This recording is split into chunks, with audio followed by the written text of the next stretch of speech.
नमस्कार, रीवा 24 के ताजा तरीन अंक के साथ मैं शैलेंद्र। सबसे पहले प्रमुख खबरें। आईजी के निर्देश पर नशे की मंडी में पुलिस ने की ताबड़तोड़ कार्रवाई। भारी मात्रा में नशीला पदार्थ बरामद, तस्करों को भी किया गिरफ्तार। खाद की कीमतों और आवारा पशुओं की समस्याओं को लेकर आम आदमी पार्टी ने मुख्यमंत्री के नाम सौंपा ज्ञापन। अपने ही सगे ने 1 करोड़ की ठगी को दिया अंजाम, पीड़ित ने एसपी को सौंपा ज्ञापन। और तराई अंचल में भारी जल भराव के चलते जनजीवन अस्त व्यस्त, अकौरिया स्कूल परिसर पूरी तरह से डूबा। इन खबरों सहित अन्य खबरें विस्तार से। रीवा आईजी के निर्देश पर नशे की मंडी के नाम से मशहूर कबाड़ी मोहल्ले में आज सुबह भारी पुलिस बल ने छापामार कार्रवाई करते हुए भारी मात्रा में नशीला पदार्थ बरामद किया। रीवा के कबाड़ी मोहल्ला में आज सुबह सुबह हड़कंप मच गया। भारी पुलिस बल के साथ रीवा आईजी गौरव राजपूत खुद मौके पर पहुंचे और क्षेत्र का निरीक्षण किया।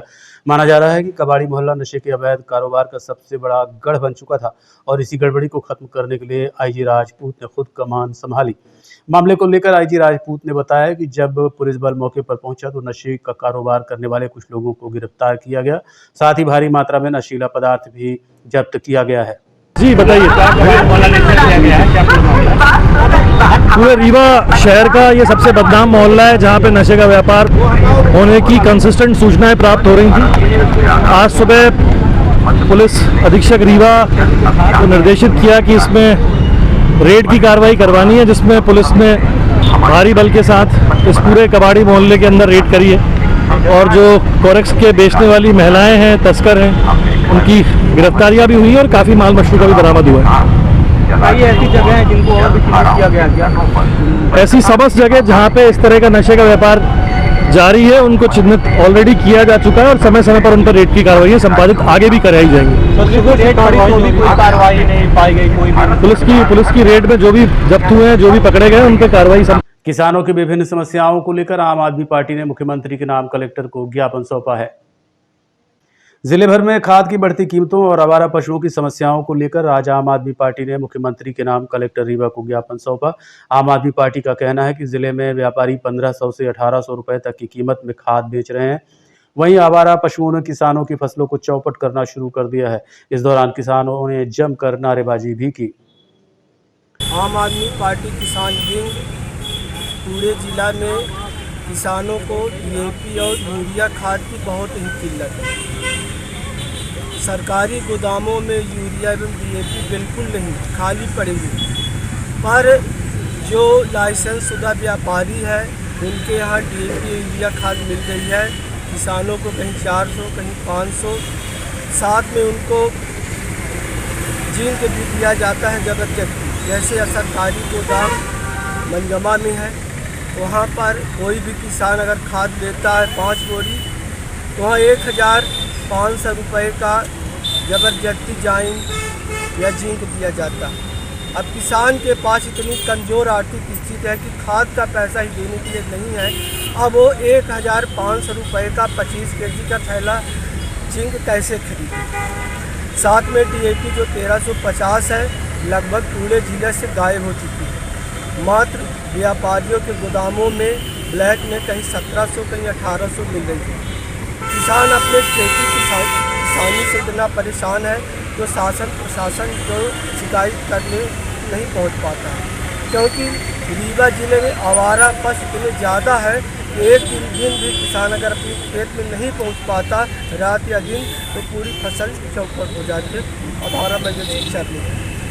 किसान के इस संकट के समय पर आम आदमी पार्टी का नारा है, जो किसान का काम करेगा वही देश पर राज करेगा।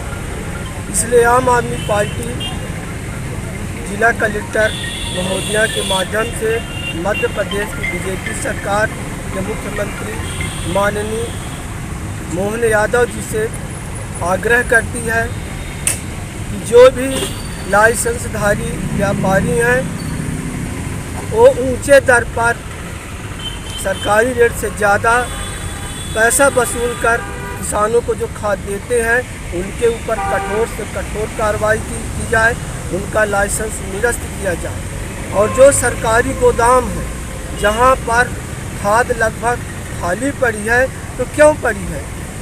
क्या वहां के गोदाम के जो संचालक हैं, जो सरकारी कर्मचारी हैं, क्या उन्होंने व्यापारियों को ब्लैक में खाद बेचा है?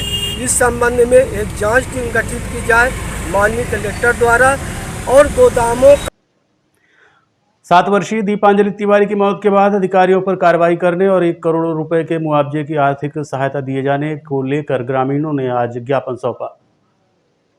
बीते 17 जुलाई को 7 वर्षीय दीपांजलि तिवारी की अधूरी पड़ी नहर के गड्ढे में गिरने से मौत हो गई। परिजनों ने आरोप लगाया कि 10 से 12 वर्षों से ये नहर अधूरी पड़ी थी। वर्तमान में नहर का निर्माण कार्य भी ठप पड़ा है और इसी जानलेवा गड्ढे की वजह से 7 वर्षीय गीतांजलि की मौत हो गई थी। आज जन सुनवाई के दौरान गीतांजलि के पिता अमित तिवारी ग्रामीणों के साथ पहुंचे और प्रशासन से मांग की कि संसाधन विभाग कर्मचारी की लापरवाही के चलते हुए मौत के जिम्मेदार अधिकारियों और कर्मचारियों पर सख्त कार्रवाई की जाए और परिवार को कम से कम 1 करोड़ रुपए की आर्थिक सहायता दी जाए। क्या शिकायत लेके आप आज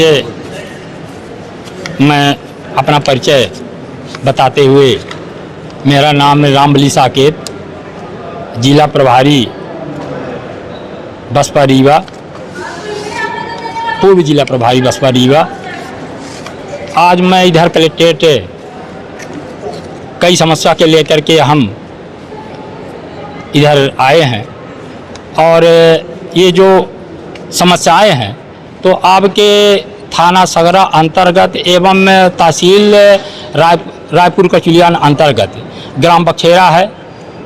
वहाँ 10-12 वर्ष से बाण सागर परियोजना नहर विभाग द्वारा नहर खोदी गई थी, जो आज लगातार ये 10-12 वर्ष से वो अधूरी पड़ी है। और गांव के चारों तरफ नहर खोदी गई है लेकिन पूरी नहर अधूरी है। तमाम नाला जैसे खोद दिया गया है तो वहाँ पे तो मवेशी आए दिन तो उनकी घटना होती है। लेकिन अभी 17/7/2025 को दीपांजलि तिवारी 7 वर्ष की बच्ची उस नहर में डूबकर ख़त्म हो गई है। तो क्योंकि यदि नहर अधूरी न होती तो निश्चित रूप से हो सकता है कि उस बच्ची की मृत्यु न होती। तो आज ये नहर अधूरा होने के वजह से पूरा एक्सीडेंटल जो है तो बाण सागर विभाग नहर परियोजना की ये पूरी जवाबदारी होती है। और हम सब लोग इधर आए हैं तो हम ये चाहते हैं कि उस बच्ची के परिजन पीड़ित अपने ही सगे रिश्तेदारों द्वारा 1 करोड़ की ठगी के मामले को लेकर आज पीड़ित ने एसपी रीवा को ज्ञापन सौंपा है। तकरीबन 1 साल पहले व्यापार के नाम पर पैसा ठगने का मामला सामने आया था। निपेंद्र तिवारी एवं शीतला प्रसाद तिवारी ने अपने ही कुछ रिश्तेदारों से तकरीबन 1 करोड़ के आसपास की राशि व्यापार में पैसे लगाने के नाम पर ठगे और किसी को भी वापस नहीं किया और पैसा भी व्यापार में नहीं लगाया। ये मामला तब खुला जब जिन्होंने पैसा दिया था उन लोगों से पैसा मांगने पहुंचे। जब वो पैसा देने से इनकार कर दिया तो दोनों व्यक्ति फरार हो गए। पैसा देने वाले व्यक्ति अपने आप को ठगा महसूस कर रहे थे और थाने में जाकर रिपोर्ट दर्ज कराई, जिसके बाद फरार व्यक्तियों को चिरमरी से गिरफ्तार कर लाया गया था। वहीं फरार शीतला प्रसाद तिवारी को पुलिस अभी तक गिरफ्तार नहीं कर पाई है। निपेंद्र तिवारी शीतला प्रसाद तिवारी को आरोपी बनाया गया था। निपेंद्र तिवारी को चिरमरी से गिरफ्तार किया गया था। इसके बाद गिरफ्तार करने के बाद उसको जेल भेज दिया गया था। जेल भेजने के बाद उसकी 8 महीने बाद जमानत हुई। जमानत के बाद फिर वो रिहा हो गया। फिर उस समय टीआई थे संगेश साहब, राजपूत साहब। उस समय शीतला प्रसाद की जमानत नहीं हो पाई थी। फिर जब से टीआई आए हैं आशीष मिश्रा सर, उनके आने के बाद उसकी तुरंत जमानत हुई। शीतला प्रसाद तिवारी की जमानत होने के बाद आज जमानत होने के 8 महीने हो गए, आज तक ना उसकी गाड़ियाँ जब्त कर रहे हैं। और जब से आए हैं मिश्रा सर तब से कोई विवेचना नहीं की जा रही। FIR में कई बार हम गए, उनके खिलाफ CM हेल्पलाइन में मार्च 2025 से करवा रहे हैं। साथी लोग भी किए, साथ में हमारे साथ कई अन्य लोग भी CM हेल्पलाइन किए, 5-6 लोग। वो TI द्वारा तो कहा जा रहा है कि आप जितनी भी CM हेल्पलाइन कर लो, हमको कोई फ़र्क नहीं पड़ने वाला। अगर ज़्यादा दिक्कत है तो आप किसी अन्य थानों में FIR ट्रांसफ़र करा लीजिए, मेरे द्वारा कोई विवेचना नहीं की जाएगी। पूरा मामला कितने रुपए गबन का, कैसे आप लोग जांच? अगर इसमें निष्पक्ष जांच हो तो कम से कम 5 करोड़ रुपए का आएगा। निष्पक्ष अगर जांच हो। जितने अदर पर्सन भी फंसे हुए हैं इसमें, बहुत लोग तो डर दबाव के कारण आ ही नहीं रहे हैं। बहुत लोगों के ऊपर दबाव है। ये वहीं चौराहा थाना के पीछे खरी नई बस्ती का है। क्या बोल के पैसा ले रहा है? ये व्यापार, जमीनी व्यापार के लिए अपने चाचा के साथ जमीनी व्यापार करता था और इसमें पिताजी लोग सब पूरे घर के शामिल है। मैं पुलिस अधीक्षक श्रीमान को मैं आज पूरे स्टेटमेंट भी दिया हूँ, उसके माता पिता चाचा जी के सबका दिया हूँ, क्योंकि उनके द्वारा बोला गया था। अब ये बताइए जिसका 2024 तक गरीबी रेखा में नाम हो, गरीबी रेखा में नाम होने के बावजूद भी 5-5 करोड़ के ट्रांजैक्शन उसके खाते में है, तो कहाँ से आए पैसा? इधर से हम लोग से लेता था, उधर अपने घर वालों को पूरा ट्रांसफ़र किया पैसा, और जहाँ से गिरफ्तार हुआ मामा माई चिरमिरी छत्तीसगढ़ से, वहाँ पूरा उन लोग को पैसा दिया। मेरे पास तो पूरी डिटेल है, मैं पुलिस को दे चुका हूँ, लेकिन आज तक कोई कार्रवाई नहीं हो रही है। कैसे पता चला आप लोगों को किस तरह फ्रॉड कर रहा है? फ्रॉड हो के शंका हुई तब तो पता चला ना, तभी तो FIR करवाए हम चौराटा थाने में। कितने लोग झांसे में आए हैं? अभी तो 9 लोग हैं, टोटल 9 लोग हैं। कितना दिया लगभग? 9 में लगभग आता है लगभग 90 लाख के आसपास। बहुत लोग तो आए नहीं, एक पार्टी है हमारे पाटन की है, कन्हैया लाल पटेल है, उसका करीब 75 लाख रुपए है एक ही व्यक्ति का। कि क्या बोल के दिया था कि जमीन ये व्यापार में लगाना चाचा के साथ जमीनी व्यापार के लिए, और ये बताया था कि दुबई में कहीं इसका व्यापार चल रहा है। तो कितना क्या आप लोग को पैसा डबल करके देगा? नहीं, डबल की बात नहीं हुई। डबल की ऐसी कोई बात। अब हमारे चूंकि रिश्तेदार है तो आदमी घर वालों से आना जाना संबंध है, उनके पिताजी से, माता से, चाचा से, सब संबंधी अपने रिश्तेदार ही है। लेकिन ग्राम पंचायत जराहा सरपंच द्वारा प्रशासन की जमीन पर कब्जा करने के आरोप में ऐतिहासिक फैसला देते हुए सरपंच पद से हटा दिया गया। रीवा जिले में पंचायती राज व्यवस्था को पारदर्शी और कानून सम्मत बनाए रखने की दिशा में एक ऐतिहासिक कदम उठाया गया है।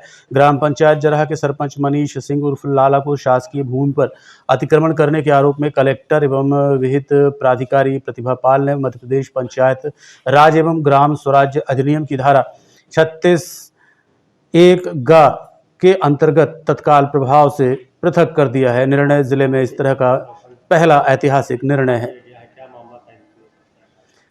रायपुर करचुलियान की जो जनपद के एक ग्राम पंचायत के सरपंच हैं, उनके विरुद्ध एक प्रकरण दर्ज हुआ था, जिसमें ये बताया गया कि उनके द्वारा शासकीय भूमि पर कब्जा किया गया है, अतिक्रमण है और अनाधिकृत रूप से है।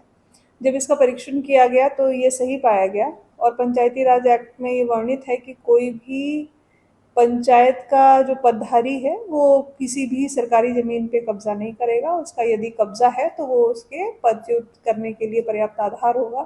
तो इसी तारतम्य में ये कार्रवाई की गई है। तराई अंचल में भारी जल भराव के चलते जनजीवन अस्त व्यस्त हो गया है। बताया जा रहा है कि कौरिया माध्यमिक स्कूल पूरी तरह से डूब गया है।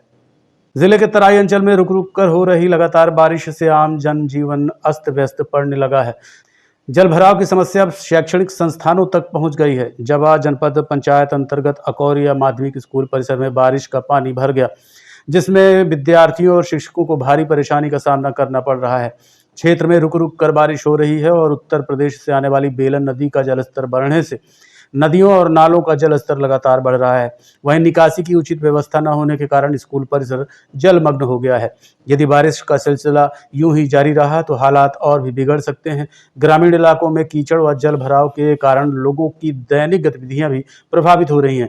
कलेक्टर प्रतिभा पाल ने जानकारी देते हुए बताया कि तराई क्षेत्र में इतनी बारिश नहीं हो रही है, लेकिन उत्तर प्रदेश के मिर्जापुर से आने वाली बेलन नदी में यूपी के 3 डैम का पानी छोड़े जाने से नदी का जलस्तर बढ़ा हुआ है। हालांकि खतरे के निशान से अभी भी नदी ऊपर। उधर क्षेत्र में अभी वर्तमान में हालांकि अपने यहाँ बारिश उतनी नहीं है त्योंथर तहसील में, लेकिन मिर्जापुर क्षेत्र से जो बेलन नदी आती है और उस पर जो मिर्जापुर साइड में अपने 3 डैम बनाए हुए हैं, मेजा, अथवा और गोलन, वो उनमें उनके कैचमेंट में भी बारिश लगातार हो रही है और वहाँ से पानी जो रेगुलेट करने के लिए छोड़ रहे हैं। तो बेलन नदी का जलस्तर अभी बढ़ा हुआ है, हालांकि वो भी खतरे के निशान से नीचे है। ऐसे ही टमस का भी जो अपना कैचमेंट एरिया है, वहाँ भी बारिश होने से टमस का भी जलस्तर थोड़ा बढ़ा है, पर अभी कहीं भी बाढ़ जैसे कोई हालात नहीं है। स्थितियाँ नियंत्रण में हैं और टीम लगातार नज़र बनाए हुए है। हमारी जो WRD की टीम है वो मिर्जापुर के भी अधिकारियों के संपर्क में है। कलेक्टर मिर्जापुर और अन्य अधिकारियों के संपर्क में हम लोग स्वयं भी हैं। तो वहाँ के जो गेट हैं वो नियत समय पे खोले जाएं, सही समय पर बता करके आपस में समन्वय रहे, इसका हम लोग प्रयास कर रहे हैं। देखते रहिए Rewa 24 news, city cable network. मिलते हैं छोटे से ब्रेक के बाद। हड्डी जोड़ एवं रीढ़ रोग तथा स्त्री रोग एवं प्रसूति रोग का इलाज एक ही छत के नीचे।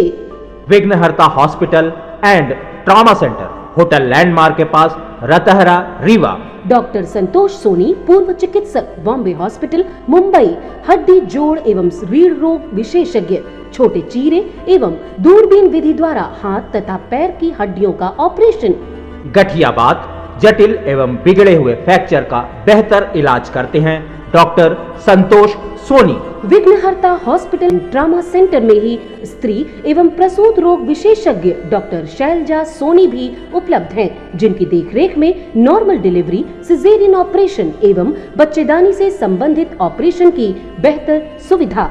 संतानहीन दंपत्ति तत्काल संपर्क करें। विघ्नहर्ता hospital and trauma centre, hotel landmark के पास, रतहरा, रीवा।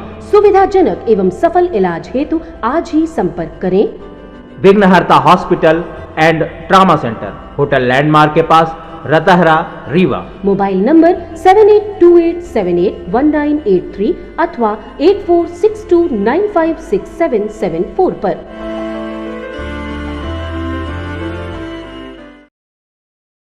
कमिश्नर रीवा के निर्देश पर संभागीय अधिकारी आज साइकिल से कार्यालय पहुंचे। पर्यावरण और स्वास्थ्य लाभ की दृष्टि से कमिश्नर रीवा द्वारा सभी अधिकारियों को निर्देश दिया गया था कि प्रत्येक मंगलवार अधिकारी अपने वाहनों का उपयोग न करें और हो सके तो साइकिल से कार्यालय पहुंचे। कमिश्नर के निर्देशानुसार आज अधिकतर कर्मचारी साइकिल से अपने कार्यालय पहुंचे। इस दौरान commissioner Rewa, BS Jamod, commissioner नगर निगम सौरभ सोनवड़े सहित तमाम अधिकारी कर्मचारी साइकिल चलाते हुए पहुंचे और लोगों को पर्यावरण जागरूकता का संदेश दिया। संभाग के सभी अधिकारी कर्मचारियों से यह आह्वान किया है कि वो मंगलवार के दिन एक दिन कम से कम अपने शासकीय वाहनों को या जो डीजल पेट्रोल से चलने वाले वाहन हैं उसका उपयोग न करते हुए साइकिल का उपयोग करें और साइकिल से ही अपने कर्तव्य स्थल पर पहुँचें। तो आज मंगलवार है। आज के दिन संभाग के कई अधिकारी कर्मचारियों ने वाहन छोड़ करके साइकिल का उपयोग किया है और साइकिल से ही वो अपने अपने कर्तव्य स्थल पे पहुँचे हैं। इसका मुख्य मकसद है, सभी आप जानते हैं कि पर्यावरण संरक्षण अपनी एक महती जिम्मेदारी है। प्रदूषण बढ़ रहा है तो प्रदूषण रुके, इसके लिए हम साइकिल चलाएं। दूसरा, स्वास्थ्यगत कारणों से भी साइकिल चलाना आवश्यक है। अगर साइकिल चलाएंगे तो निश्चित तौर पर व्यक्ति स्वस्थ रहेगा। और तीसरा है ईंधन और धन की बचत। तो ये तीन मुख्य मकसद हैं।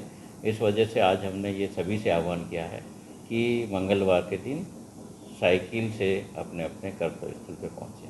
सर, इस तरह का विचार कहाँ से आया? जनरल चर्चा में ये आया कि हमें पर्यावरण संरक्षण के लिए कुछ करना चाहिए। तो उसमें ये निश्चित तौर पे सबसे आसान उपाय ये दिखा और ये वर्केबल भी है, सभी लोग इसको कर सकते हैं।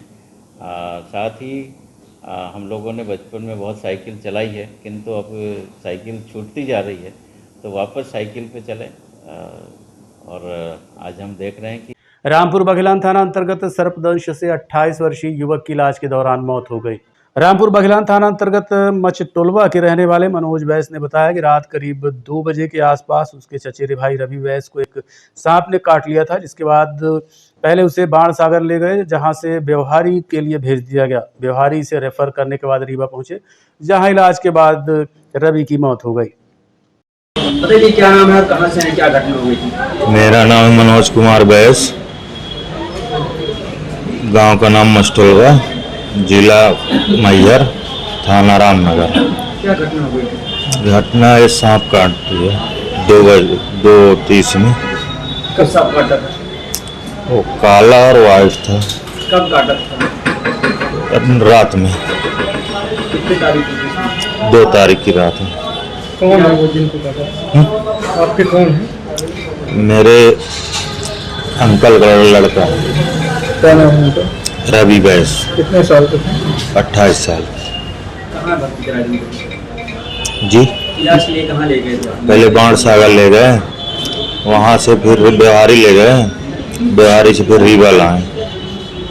यहाँ फिर कल डेट हो गई रात में 10 बजे। क्या कर रहे थे? देखते रहिए Rewa 24 news, city cable network. मिलते हैं छोटे से ब्रेक के बाद।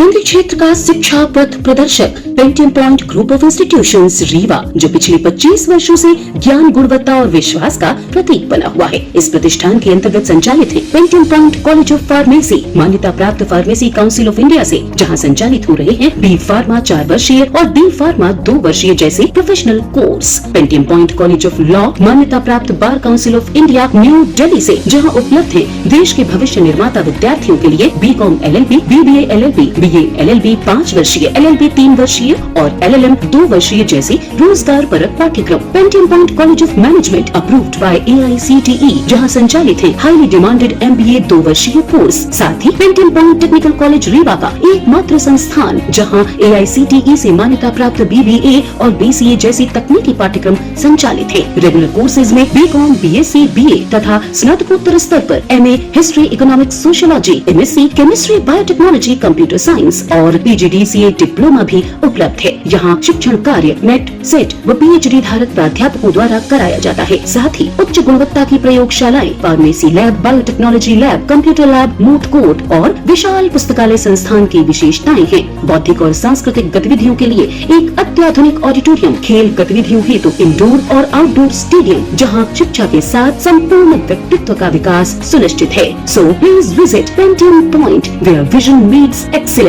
Admission open, so visit today. Pentium Point Group of Institutions Rewa. जी हाँ, विंध्य क्षेत्र का शिक्षा पथ प्रदर्शक Pentium Point Group of Institutions Rewa, जो पिछले 25 वर्षों से ज्ञान, गुणवत्ता और विश्वास का प्रतीक बना हुआ है। Yes, one and only Pentium Point Group of Institutions Rewa. Madhya Pradesh राजस्व अधिकारी संघ ने विभिन्न मांगों को लेकर कलेक्टर रीवा को ज्ञापन सौंपा है। मध्य प्रदेश राजस्व अधिकारी संघ ने मुख्य सचिव व मध्य प्रदेश शासन के नाम कलेक्टर रीवा को ज्ञापन सौंपते हुए राजस्व अधिकारियों के न्यायिक व गैर न्यायिक विभाजन व संवर्ग द्वारा पूर्व में स्थगित किए गए विरोध को पुनः प्रारंभ करने के संबंध में सूचना देते हुए 4 अगस्त को कलेक्टर रीवा के हाथों ज्ञापन सौंपा। क्या कहना है संभागीय राजस्व अधिकारियों का, आप सुनिए। पूर्व में भी हमने जो हमारे राजस्व अधिकारियों को न्यायिक और गैर न्यायिक में विभाजन किया गया है, इसको लेकर के पूर्व में भी आप सभी को ध्यान में होगा कि हमने 17 जुलाई को हम सभी जिलों में, मध्य प्रदेश के सभी जिलों में ज्ञापन दिया गया था और हमारे संघ की ओर से निवेदन किया गया था कि यह जो नीति है इसे वापस लिया जाए, इस पर पुनर्विचार किया जाए और एक विधिवत अध्ययन दल का गठन किया जाए और उसके प्रॉज और कॉन्स जो है उनका अध्ययन किया जाए। उसके उपरांत जो भी नीतियां लागू करनी है उनका प्रॉपर इंप्लीमेंटेशन किया जाए। परंतु हमारे संघ ने समय दिया, शासन को समय दिया, प्रशासन को समय दिया और 20 तारीख को हमने अपना जो आंदोलन था उसको स्थगित किया, जिससे शासन स्तर पर पर्याप्त समय मिल सके इस नीति पर पुनर्विचार के लिए। और हमारे संघ के प्रतिनिधि मंडल ने भोपाल में आदरणीय PS महोदय से भी मुलाकात की और उसमें यह बोला गया कि ये कुछ जिलों में पायलट प्रोजेक्ट के तौर पर लागू किया जाएगा। परंतु PS महोदय के संघ को ये वादे के उपरांत भी अन्य जिलों में भी न्यायिक और गैर न्यायिक के मध्य राजस्व अधिकारियों को बांटा गया और उनका कार्य विभाजन किया गया। आज हम सभी हमारे प्रदेश स्तरीय संघ के आह्वान पर हम मध्य प्रदेश के सभी जिलों में हमारे जितने भी राजस्व अधिकारी हैं सभी मिलकर के आदरणीय कलेक्टर महोदय के माध्यम से शासन को अवगत कराना चाहते हैं कि जो ये न्यायिक और गैर न्यायिक का विभाजन किया गया है इसे वापस लिया जाए, क्योंकि जो मध्य प्रदेश लोक सेवा आयोग और पदोन्नति के माध्यम से जो भी व्यक्ति नायब तहसीलदार बनता है और उसके बाद पदोन्नति होकर के तहसीलदार बनता है, हमारा पद मूलतः नायब तहसीलदार और तहसीलदार का है। हमें जो कार्यपालिक दंडाधिकारी की शक्तियां मिलती हैं वो हमें अलग प्रकार से मिलती है, उसके लिए हमारी नियुक्ति नहीं होती, कार्यपालिक दंडाधिकारी के रूप में नहीं हो सकती। कार्यपालिक दंडाधिकारी जनपद CO भी बन सकते हैं, CMO भी बन सकते हैं, विद्युत विभाग के लोग भी बन सकते हैं, महिला बाल विकास के CDPO भी बन सकते हैं। तो हमारी यही मांग है कि हमारा जो मूल पद है वो हमें दिया जाए, जो कि है नायब तहसीलदार और तहसीलदार का। उसके उपरांत समय समय पर आप सभी को जानकारी है कि चाहे बाढ़ आपदा का काम हो, चाहे कोरोना के वक्त का समय कार्य हो, हमारे संघ ने, हमारे राजस्व अधिकारी बढ़ चढ़ के कार्य किया है और पूरे प्रदेश को अपने कार्यों से गौरवान्वित किया। कोरोना का वो काल सभी भूले नहीं होंगे जब लोग अपने परिजनों का दाह संस्कार नहीं कर रहे थे, तो हमारे संवर्गीय साथियों ने आगे बढ़ करके और दाह संस्कार किए थे। कोविड के काल में जब सभी घरों में दुबके बैठे हुए थे तो हमारे साथियों ने बढ़ चढ़ के कार्य किया था। हर विभाग में सम्मानित किया गया, चाहे वो शिक्षा, चाहे वो चिकित्सा विभाग हो, सभी को कोरोना वीर का पुरस्कार मिला गया, पुलिस विभाग को सम्मानित किया गया। लेकिन हमारा केवल ऐसा राजस्व विभाग ऐसा है जिसे कोविड के दौरान कार्य जो भी किए गए, किसी प्रकार का कोई ना तो सम्मान मिला, ना किसी प्रकार से हमें प्रोत्साहित किया गया। समय समय पर हमारे संसाधनों की जो उपलब्धता है उस पर कटौती की गई है। आज हमारे जितने भी, मैं आप सभी को बताते हुए बड़े गर्व का विषय है कि फार्मर रजिस्ट्री है एक विषय जिस पर शासन केंद्र सरकार राज्यों को अनुदान देती है। पूरा मध्य प्रदेश पूरे देश में टॉप में है। किस वजह से? हमारे पटवारी, हमारे तहसीलदारों की मेहनत की वजह से। लेकिन इस बात को कोई रिकॉग्नाइज करने के लिए तैयार नहीं है।